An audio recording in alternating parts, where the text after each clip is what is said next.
ખતોડા પોસ્ટેના ઠાકોરદેવ સોસાયટીમાં એક ફરિયાદીએ તારીખ 7/12ના રોજ એક ફરિયાદ આપેલી, જેમાં તેના ઘરની બહાર પડેલા તેના 2 મોપેડોને આગ લાગી ગયેલી હતી, જેના આધારે પોલીસે જાણવા જોગ દાખલ કરી અને તપાસ ચાલુ કરી.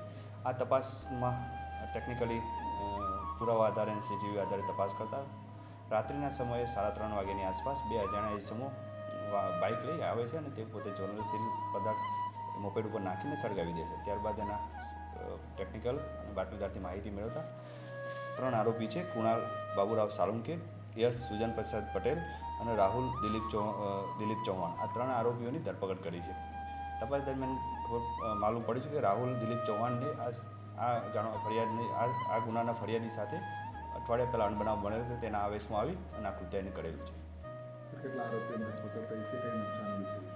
ટોટલ 3 આરોપીની ધરપકડ થઈ છે. 3 આરોપી ભેગા મળી કાવતરું કરી અને બંને મોપેડોને સળગાવી દીધેલી હતી. તેને એક્ટિવા અને સુઝુકી એક્સેસ આ બંને નુકસાન થયેલું છે.